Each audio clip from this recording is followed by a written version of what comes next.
Hi, friends. Welcome to the Friends of Franz podcast. In this safe space, we are favored in each episode with the presence of an expert guest from different fields and specialties as we learn about their life journeys, their successes, possible regrets, and realizations, their work, why they do what they do, and even their life outside of work. In here, we tear down common myths and misinformation with up-to-date, evidence-based science and data simplified for anyone to digest. We don't shy away from topics that can sometimes be polarizing or taboo. We normalize the humanization of healthcare and its workers, and we promote the importance of self-care and safeguarding your mental health. Please keep in mind that the conversations in this podcast are for educational and informational purposes only. They are not implied or intended to be a substitute for professional medical diagnosis, advice, or treatment. Please always seek the advice of your physician or other qualified healthcare providers regarding a medical condition. Are you ready? Let's go!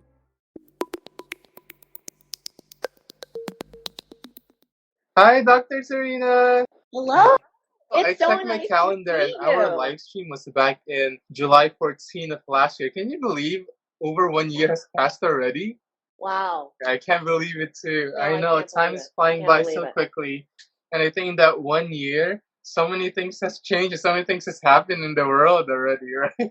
Yeah, it's true. It's true. Yeah. So many things. So many things. And I'm so glad you're doing so great though. I'm loving Doc. all your content and your journey Thank and you I'm so just much, super Doc. Thank excited you for for the you. support always. And thank you for being here tonight. Another summer night with Yeah. you through IG Live. We have so many important things to talk about. I know you reached out to me, I think, a few months ago regarding this topic. And now the time has finally come. It's not too much in the bright and light news, but I believe that there's hope at the end of the talk that we'll talk about. But before all of that, if you could just first please introduce yourself to everybody who's watching today. So my name is Serena Chen, and I'm so happy to be here. I'm a reproductive endocrinologist and infertility specialist in New Jersey. I'm the director of reproductive medicine at IRMS, the Institute for Reproductive Medicine Science, and division director at Cooperman Barnabas Medical Center and clinical associate professor at Rutgers Medical School. Yeah. So I stay busy. I can tell, Doc. I can tell.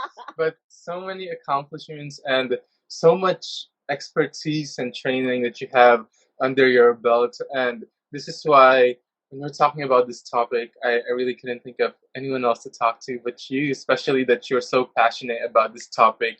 And so I guess we can hit right into it. So for our first episode a year ago, we were talking mostly about the world of OBGYN, right? The world of fertility and infertility. And we talked about so many procedures.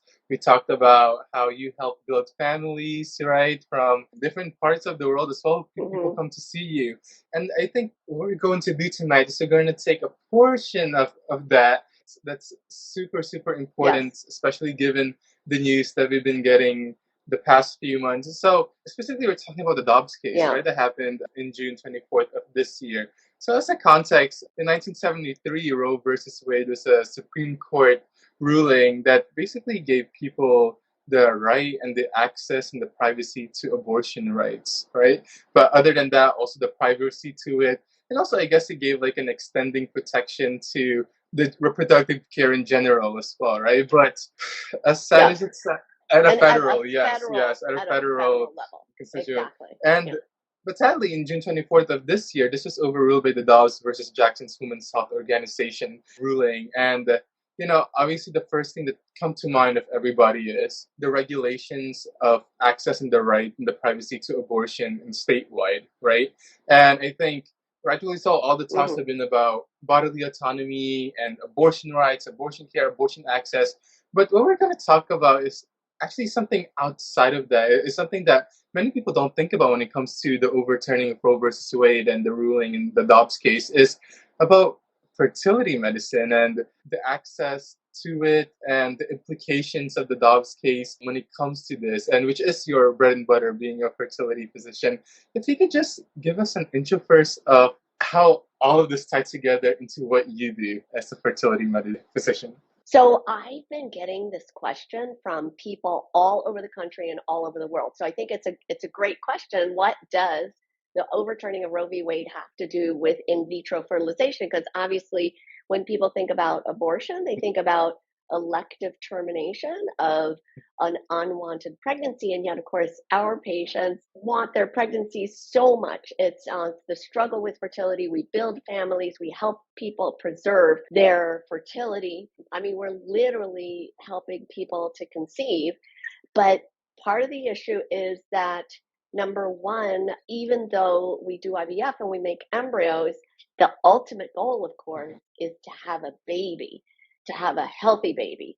And what people don't realize is that the political and religious ideas that underlie a lot of this move towards legislating abortion are about this concept of regulating elective termination of pregnancy. But the downstream effect is that we're actually impacting all medical care for pregnant people.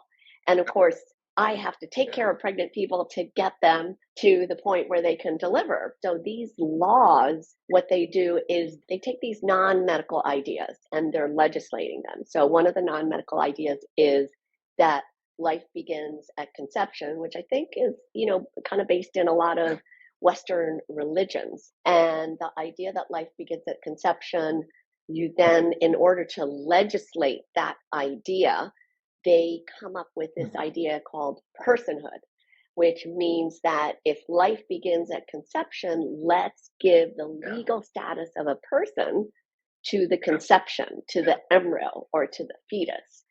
And when you put that into legislation, it creates all kinds of chaos in medicine because, of course, we have so many situations where the embryo or the pregnancy or the fetus is not viable and is actually causing harm or discomfort or even threatening the mother's life.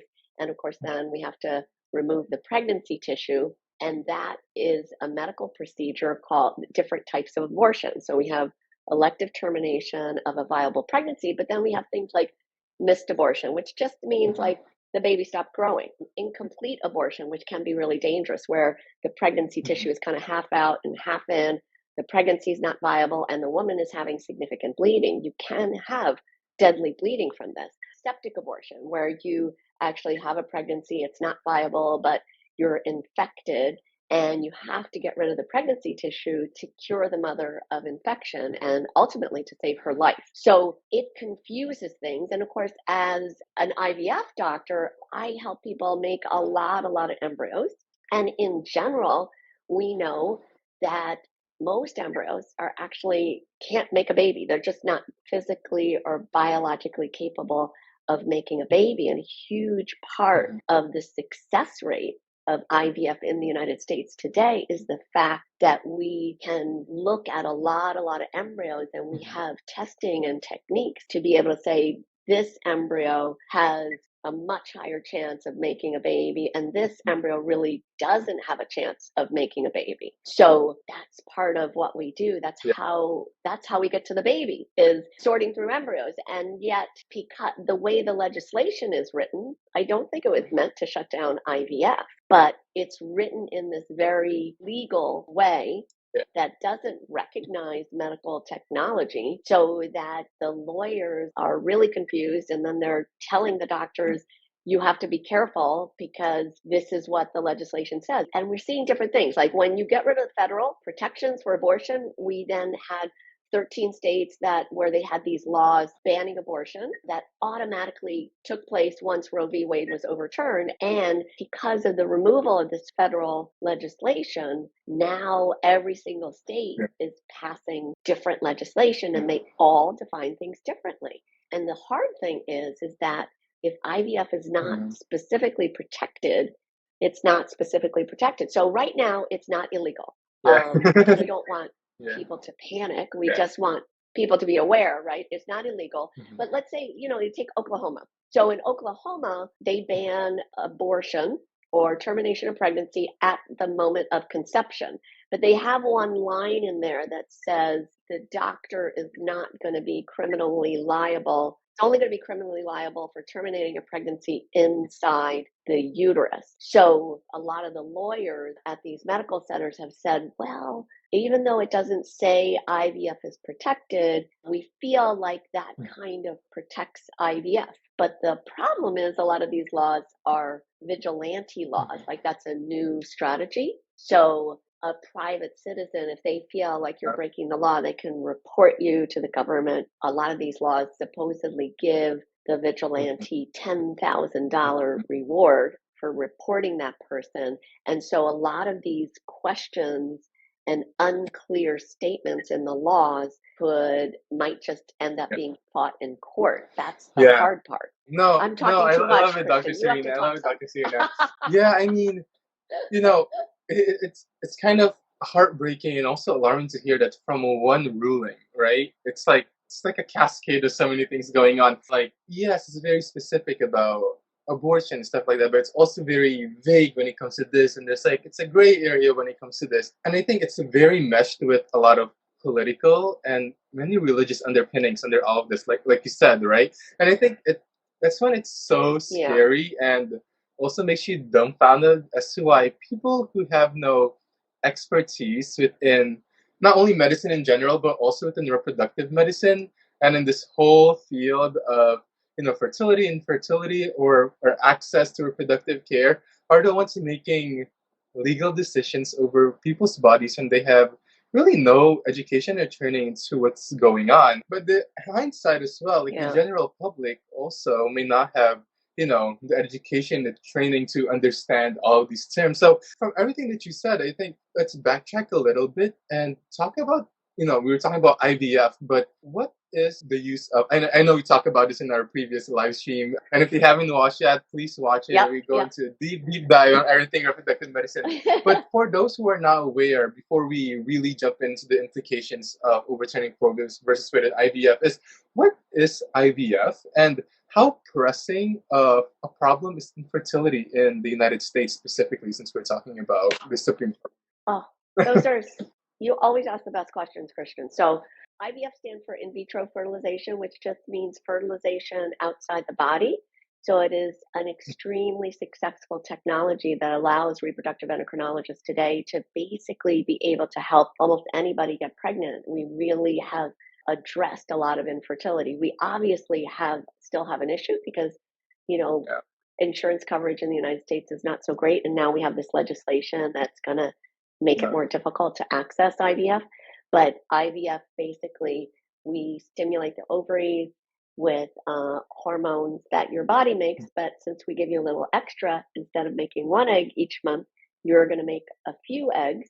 And then we fertilize the eggs, put it together with the sperm.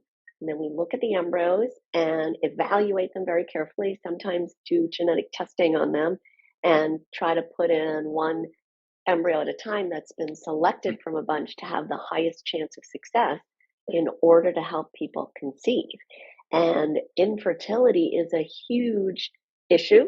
So about 1 in 8 couples suffers from medical infertility. When you look at professional women, specifically female physicians, the prevalence of trouble conceiving is actually twice that, 1 in 4, super high. If you have medical issues like cancer or anything like that, risk for infertility is much higher. And then, of course, there's a lot of people who really just don't necessarily have a medical issue, but need help conceiving, like single people and the LGBTQ community. So a lot of people need our services. And the crazy thing is, even though most people in the United States don't have really good fertility coverage for IVF, unlike the rest of the developed world, still 2% of babies in the United States are conceived through IVF. It's a huge number. I think that's what's one of the alarming things about is this advancement of medical technology and science that has given so many couples and so many people hope into building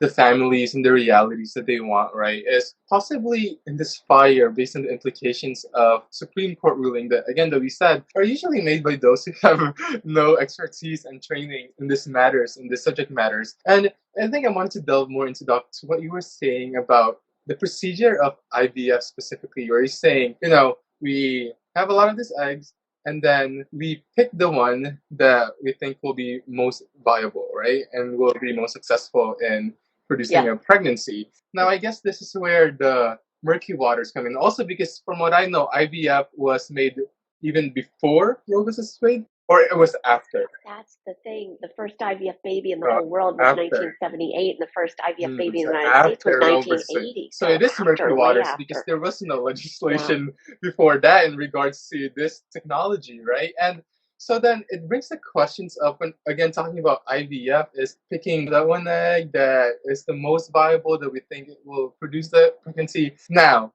what happens to procedure-wise? What happens to the rest of the eggs? A lot of times we have to we discard them. So because if they are not viable and they cannot make a baby, then they are discarded, and that happens in Mother Nature too. Exactly. We have millions of eggs as a fetus, 400,000 eggs at the start of puberty, and most of those eggs do not become a baby, and then it's even less efficient because they're making billions of sperm over their lifetime, and the vast majority are not ending up in a baby, and that's kind of Mother Nature. Like 1 in 4 pregnancies ends in a miscarriage because it's just not viable. So there's a lot of screening out with Mother Nature. And what's interesting is, looking at what happened in Italy, because around the beginning of the 2000s in Italy, a lot of this similar type of legislation was being passed around IVF because, Italy is a Catholic country. They were not comfortable with this technology, and so they tried to legislate it so it was in line with the church, and tried to say, well, every single embryo you make has to be put in the woman. And now, almost 20 years later, they have removed, even though the country is still very Catholic and still very religious, they've actually removed a lot of that legislation because they felt that it caused so much suffering and harm and costs. Because if you have to transfer every embryo you make, well, sometimes you're putting in more than one embryo.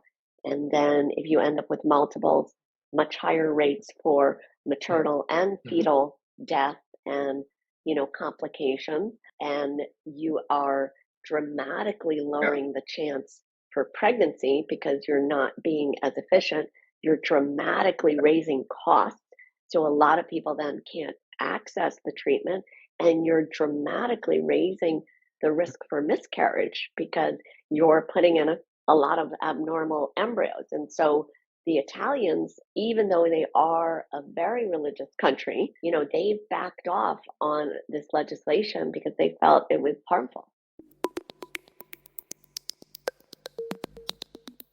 As someone with acne and blemish-prone skin, facial scarring and hyperpigmentation have always been my issues since high school. Acne has robbed me of my self-confidence throughout my schooling years, and having its visible reminders on my face to this day continues to do so. But I have found silver linings of hope having used Rescue MD's DNA Repair Complex Serum. Plastic surgeon developed, Rescue MD seeks to harness the powers of science and 2 decades of patient experience in providing a multi-benefit skin renewal serum that provides real results and improves the appearance of visible skin damage.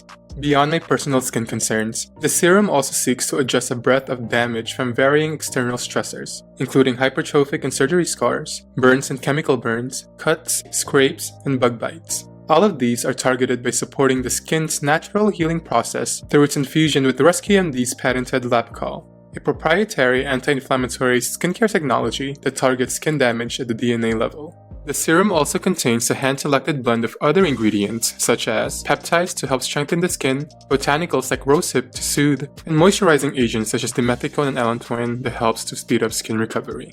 The DNA Repair Complex Serum has been my daily friend, and every day, I feel like I can take back what my scars have stolen from me. Definitely, each skin is different and results are not guaranteed, but I hope that you can find your silver lining too. In partnership with Rescue MD, you can get 15% off your order on rescuemd.com with the code FOF15. The serum is also now available on bloomingdales.com. Discover what healthy skin healing means with Rescue MD. Growing up with my mom, who has been a nurse for the past 30 years, I would always take an adventure in her bookshelf filled with nursing and medical textbooks, encyclopedias, and various human anatomy posters. I still remember perusing through an encyclopedia as a 6-year-old, trying to look for pictures of eyes and muscles, attempting to pronounce their lengthy names since I could not really understand the explanations about the different body parts. Despite the myriad of children's books with topics ranging from magical universities to talking animals and the different types of rocks, there weren't really any books on the workings of the human body when I was a child, for children.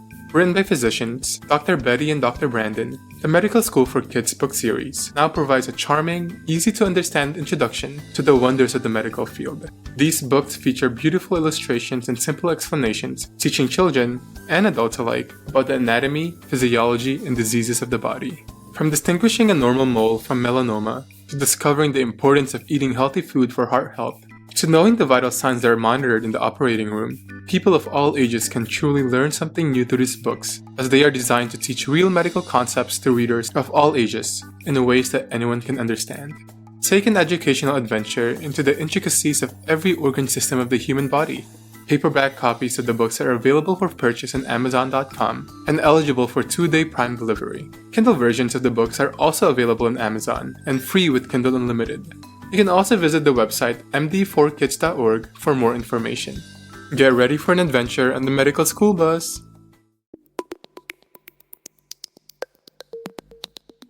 Like you said, in Mother Nature, and I guess and also in the nature of the procedures of IVF is, to be more efficient and to be, I guess, also for the safety of the patient as well as, picking that one egg and then the rest are discarded. And I guess also what happens when a family is completed, when IVF is successful, the rest of the eggs are also discarded as well, right? Or donated. Discarded or donated to another couple or donated to research. And we are worried because there are a lot of frozen embryos out there, and if they have the status of personhood, that could be a real cost and a burden to not only those families but also to the healthcare system. So it is going to be a tough situation when we're in a country that already has difficulty with getting access to fertility treatment. And we're seeing young doctors, we train like less than 50 specialists a year, and there's already a shortage, and a lot of these young doctors that are coming out of training are saying, I don't feel comfortable going to Texas or Oklahoma or Louisiana because my ability to take care of patients may, some of the things that may become illegal. Yeah, and I guess that's where the fear comes in. Like you said, Doug, when it comes to the personhood laws, right? Is defining personhood or life or becoming human as the time of conception. And it just makes me think of, oh my gosh, what are the implications of these and all of those discarded eggs from IVF or those donated to research? I know there was one article that I read recently regarding, does personhood laws cover even the babies that we have in petri dishes, the eggs in the petri dishes, those in the laboratory? And I want to know what's your take on all of that. So it's very, very confusing, and it can create tons of issues. Like right now in South Carolina, they are wrestling with this situation. And one of these laws, I don't know all the details, but went to court and it was banned, but they're still trying to pass legislation that would be very, very strict anti-abortion. And what's interesting is a group of embryologists did lobby for some protections of the embryos in the lab. So having embryos in the lab theoretically should not be illegal, but if taking care, giving normal medical care to pregnant people is illegal, it's still so disruptive to the field of IVF because ultimately we don't want those embryos just sitting in a lab. Ultimately, we're there to help people have babies. So this is part of the tough part of these laws. I mean, somebody told me that, unfortunately, because the topic of abortion is such a really difficult topic that raises people's emotions and fears and anger and actually even incites violence because of the religious and the political overtones. Like what if we looked at this and we just got rid of that triggering word abortion and we talked about like another medical procedure that we do all the time, let's say appendectomy for appendicitis. So if we said, well, now a felony to take out somebody's appendix unless they are about to die, I think everybody would see that that really doesn't make any sense. I mean, you know this because you're a healthcare professional. Our job is not just to pull people back from the brink of death. Our job is to keep people healthy and well and lower risks. And we know that what we're taught in medical school and nursing school is you want to take that appendix out before it bursts. And you want to take out a few normal appendixes because it's not easy to diagnose appendicitis. And if you're taking out some normal appendixes, you know you're getting all the bad ones and you're saving lives. But if you wait until the appendix bursts and then the patient's heart rate goes up and their blood pressure goes down, they go to the unit and they're starting to show multi-organ failure, and then you take them to the OR, that is not good medical care, right? And yet, that is what a lot of the legal advice has been to many doctors around the country about normal pregnancy care. Wait till the person with a tubal pregnancy, wait till it's obvious, like you could prove it in court, that if you didn't take her to the OR, she was going to die. And I think both of us know from personal experience that young, healthy women with a tubal pregnancy, you want to take them to the OR when they're looking good, because once they look bad, you might not be able to save them. I like the appendectomy analogy. I hope other people use that, because when you go to medical school, you know that if you waited that long, you're increasing costs and morbidity and mortality and long-term complications. Our job is not just to rescue people from the brink of death. We're trying to heal and help people and help them live healthy lives. So I can imagine. And I guess I wanted to ask you, as the physician who, makes the executive decisions about all of this, who are managing again the care, the quality of care, not just the brink of death, but more of like also a lot of preventative treatment, preventative modalities. Is absolutely, when we're talking about all this personhood loss and the implications of the Dobbs case, how do you think it will affect your profession as a fertility physician? And how much fear or, worry does it give you? And I guess you can tie this on to why we needed doctors for fertility. Yeah, I will tell you, Christian, even in the state of New Jersey, where we've worked really hard to have laws to help everybody that needs IVF access IVF, and we're one of the most covered states in the union, I still feel like at least half the patients I see don't have adequate access in terms of insurance coverage for IVF. And those are only the patients I'm seeing. I'm sure there's a lot of people who never come into my office because they're afraid that they won't be covered. And most of the country, really, people who have infertility cannot get the care they need for this really devastating disease, because having a family and reproducing is one of the primary goals of so many lives. That, I mean, if we don't reproduce as a human race, like, right, we're going to be extinct. So it's a huge driving force for so many people. And yet the struggle for infertility is not really recognized by insurers in this country. And so millions and millions of people are suffering right now. And now we are seeing that people are worried about doing IVF, worried about conceiving, worried about the embryos they've already made. We are seeing people move their embryos, people who can afford to do that. Like I said, we have a doctor shortage, we have a nursing shortage, we have an embryology shortage. So those people are in great demand. And for, say, places in these difficult states where there's a lot of legislation that raises concerns about IVF, it's going to be even harder for them to staff their programs and to take care of their patients. We are seeing that we are making a bad situation much, much worse. And I mean, I can't imagine the amount of toll. I guess not. Obviously, it takes on the patients as well, and I guess also in very restricted states, those who are maybe going through infertility or are wanting to do IVF and do reside in those restrictive states, I can imagine the emotional toll, the mental toll that it has on them, right? Of like, I don't want to have a family in the future, but Yes. And this they are, might be something that, is at the brink of that we need to be alert of because of the implications of the Dobbs case. But I also can't imagine the toll on you as the physician, right? I guess medicine and health. Yeah.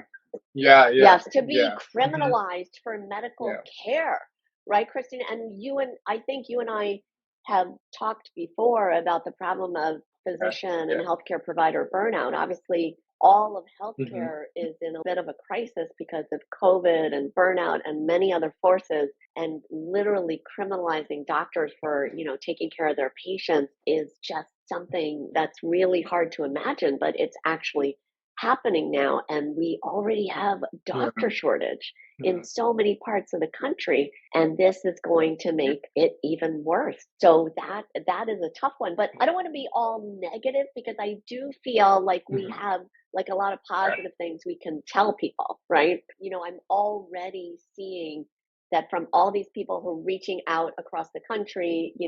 We've gathered a bunch of doctors together called Doctors for Fertility, and I'm hoping everybody will join us in speaking out for access to reproductive care. And it's been really heartening because we already are seeing change. So Dr.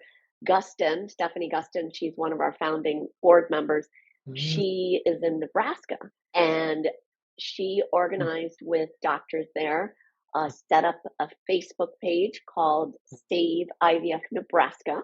And they called out to all their patients and said, if you're doing IVF or you're struggling with fertility or you have an IVF baby, this is going to threaten IVF in Nebraska.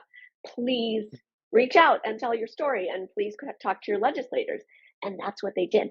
People from all over, photos, stories, everything. And the doctors and the patients went in person to talk to all the legislators, and they actually had some good conversations. They actually, even with people who were actually very staunchly against abortion, they really had some good conversations about, oh, I didn't know that's what IVF was about.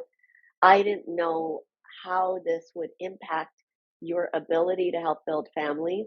I didn't realize that so many of my constituents really want access to this care. I didn't realize those things. So it was tough. It was a little bit sticky because some of the politicians were worried that they would then change the legislation and just say, okay, everything's illegal except just IVF, which would, of course, still be a huge problem for pregnant people, right? And then it would be more likely to pass this law. So that was a tricky situation. But what they did was they were able to postpone the special session. They were going to have a special session, a special vote to pass this super strict law, and it looked like it was going to pass. And they were successful speaking up to get that put on pause. I think they still have to be vigilant. There's still a lot of concern, but that was not a large group of doctors or patients. It does show that patients and providers, it does make a difference. It does make a difference to speak up and to talk to your legislators. And there is data saying that most people in the United States actually don't really want their health care restricted in this way. Most people, they might not be for, actual termination of viable pregnancies, but they do not want to be restricted. And you can look at the Kansas story, right? Kansas had that constitutional protection of abortion. And then after the overturn of Roe v. Wade, there was a movement to get rid of that protection in the Kansas Constitution.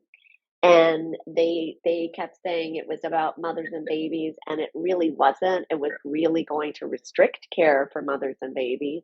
The people who wanted to protect that right, got out there and spoke to their neighbors, and they did media and they did interviews, and they really spoke about it in all these aspects that this is about choice.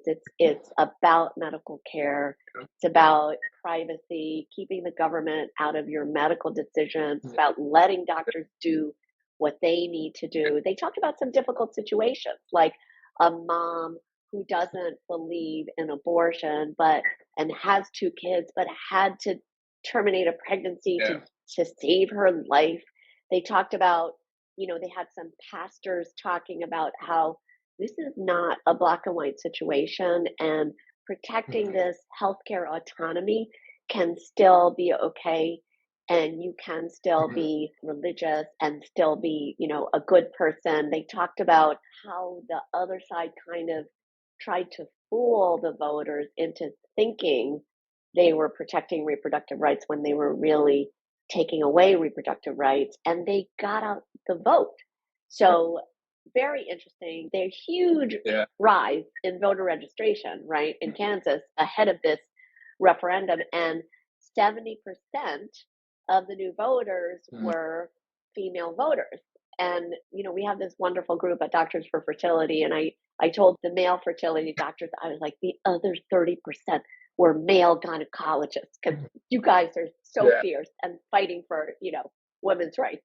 So huge rise in voter registration, and that referendum in a very conservative state, a Republican state, is not that Republicans are always exactly aligned, but that's what they did in Kansas also. They made it nonpartisan. They just made it about that particular issue as opposed to about a party. If you get the vote out and you get out people who are normally not political, you can make a difference. They defeated that referendum by a huge margin in a very conservative state.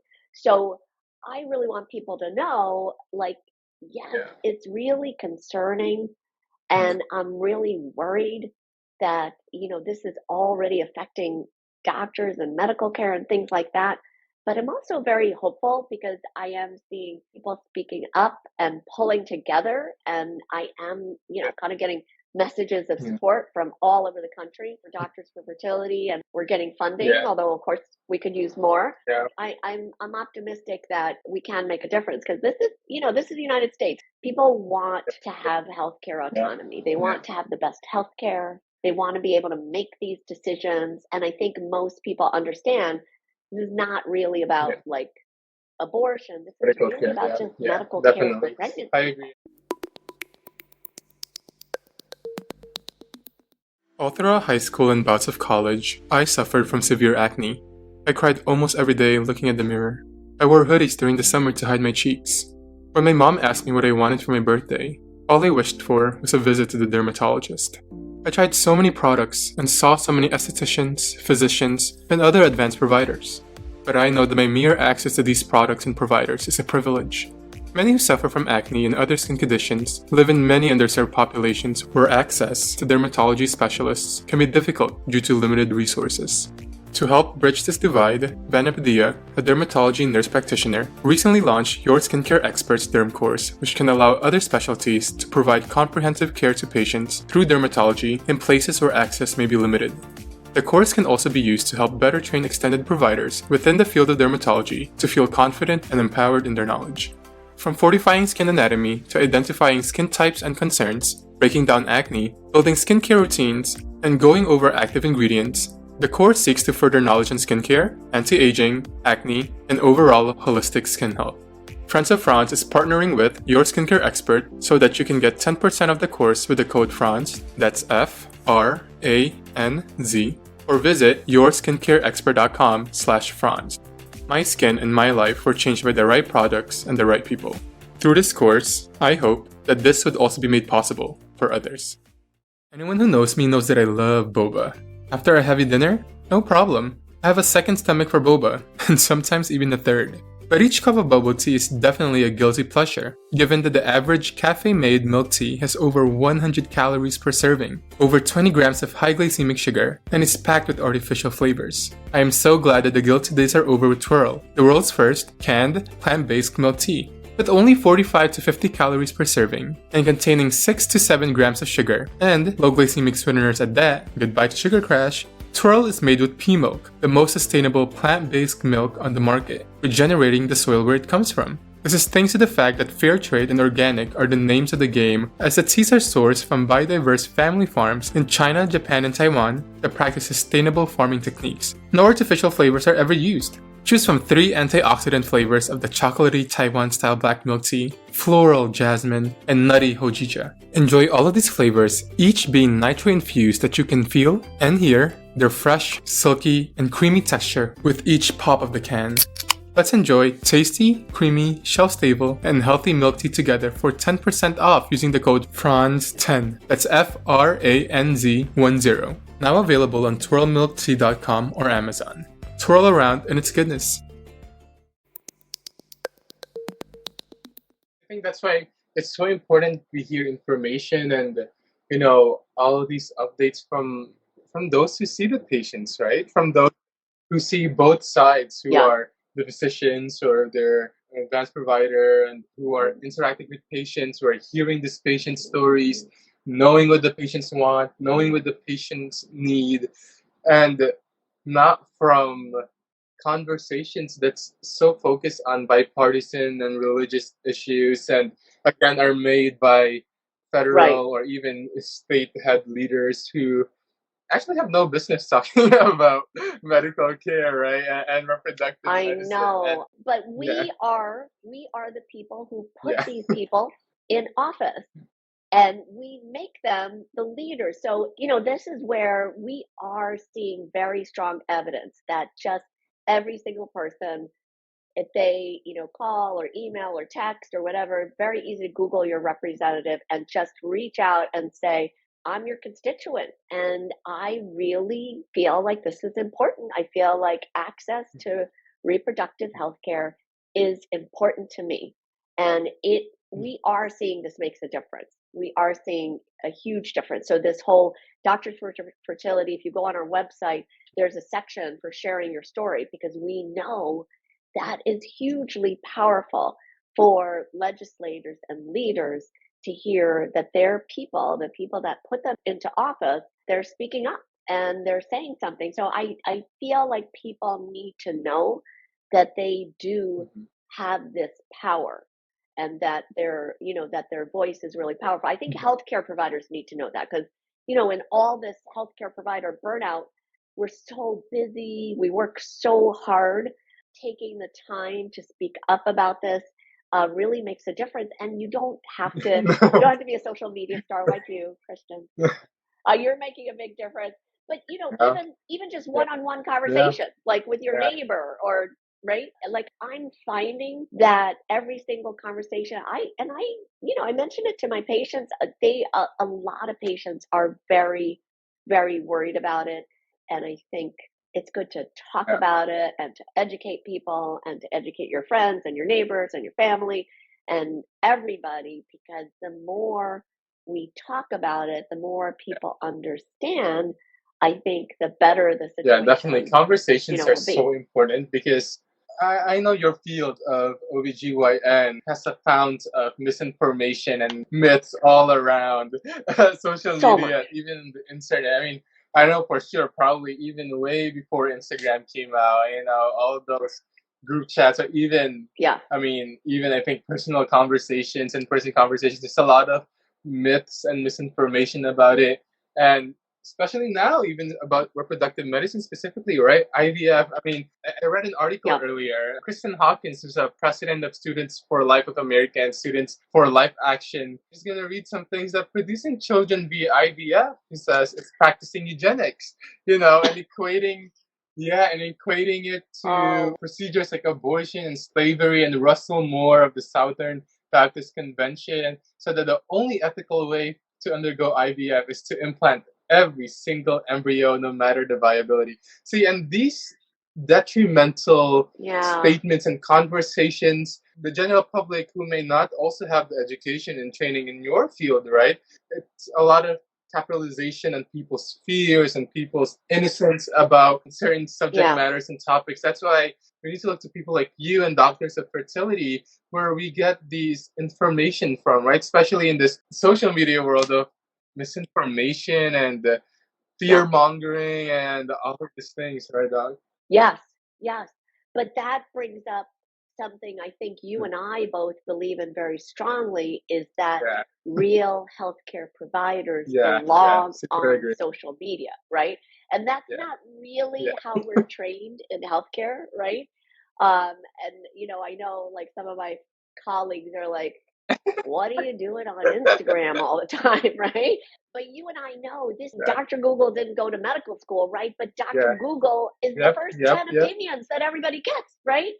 That is where people go. They Yeah, don't actually see a real mhm, doctor first. They go to Dr. Google, and so if you and I who have real medical knowledge, experience and training are not on here, then we're yeah, kind of leaving our yeah, patients and the definitely. public kind of in the Definitely. dust, Yeah, right? and And that's in why the it's dark. so great that you have people like you. I know the other physicians and doctors for fertility, Dr. Natalie Oh my Crawford, gosh, yes. right? Dr. Laura Shine, I Oh, know a yes, few doing others as yes. well. Ruhi Jalani, yes, Dr. Lucky Sekhon, they really believe in, Yeah, education and yeah, awareness, all the time, even without this issue, mhm, because you're right. If we're not on here, what kind of information then yeah, are people yeah, hearing? They're hearing this other stuff from non-medical people, and yeah, some of it's definitely. truly And harmful. we've talked already about the Dobbs case, the overturning of Roe versus Wade, the implications that it may have on reproductive modalities like IVF and personhood loss, and again the problems that it may pose on things like storage of the eggs, or the parting of the eggs, or Yep, even yep, upon completion of the family, or even high order pregnancies. There are very risky pregnancies as well. yes, And I guess this also has implications as well on genetic testings, or those eggs that we know may have like yes. genetic diseases or stuff like that. Throughout all of these talks, that like you said, we don't really want to focus on the negativity, but we want to focus on the hope. What is your hope for all of this, Dr. Serena, as someone who manages people's dreams and deep desires to form their families, to form their realities, right? People who've been wanting to become parents for the longest time, or but may have problems, or just wanting to store them now because they want to do it at a later time. What is your hope for all of this? So I guess my hope is that people will find us and educate themselves and advocate for themselves and others, because this is one of the biggest barriers Yeah. to Mm. medical care, fertility care, infertility care, is this whole Yeah. lack of knowledge and information. I feel like that is one of the biggest barriers, which is why I'm so Yeah. passionate about being on social media. I know you're doing a great job of breaking down those barriers, because until people can take that first step and Yeah. really understand their bodies, themselves, Mhm. and their options, Yeah. then nothing Yeah. Definitely. can really happen, right?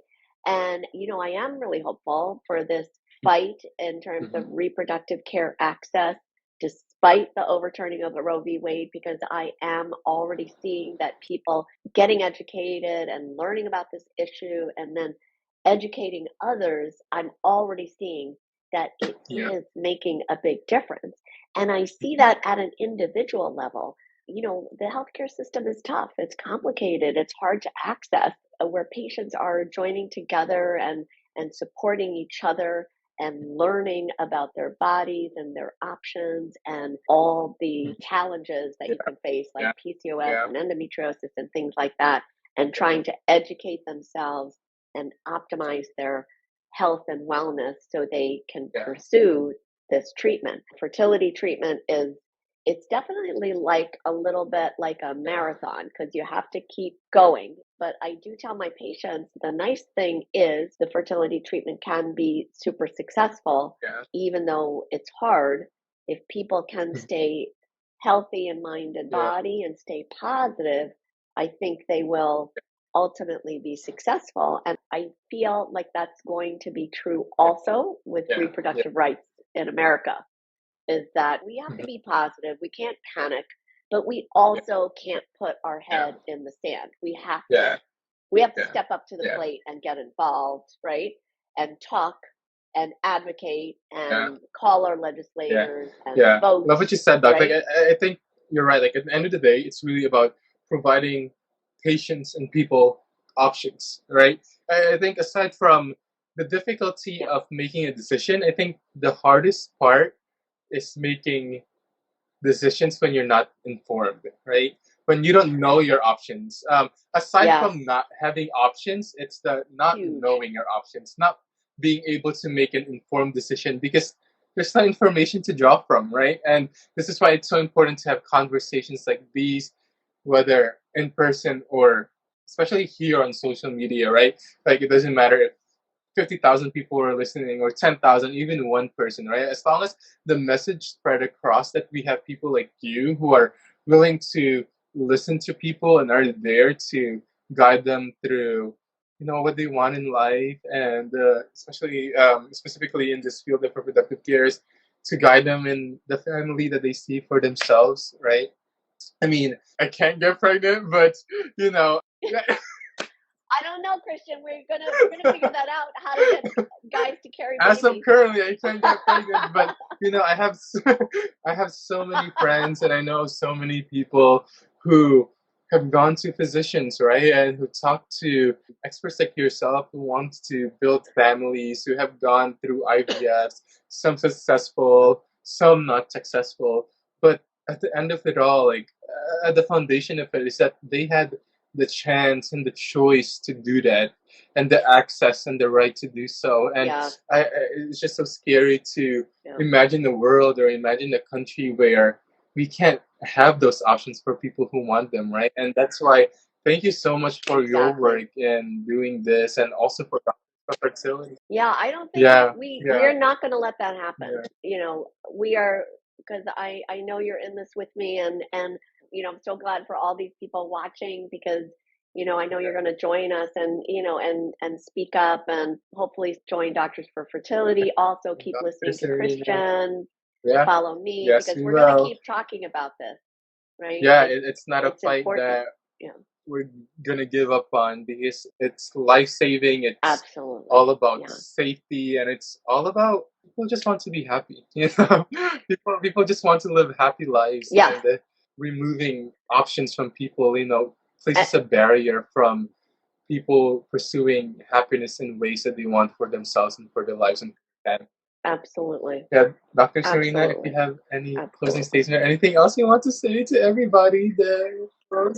I just am so grateful for you having me here, and I hope people will check out doctorsforfertility.org and just join in the conversation and tell us your questions, and hopefully we can help you speak up and advocate and lobby and take political action. We're just getting started, so I think it's going to be it's already been an exciting and positive experience so far. I want people hopefully to be concerned and to listen and to get involved, but I also feel very hopeful. So I think that's the important. And I'm hopeful with you, Dr. Serena.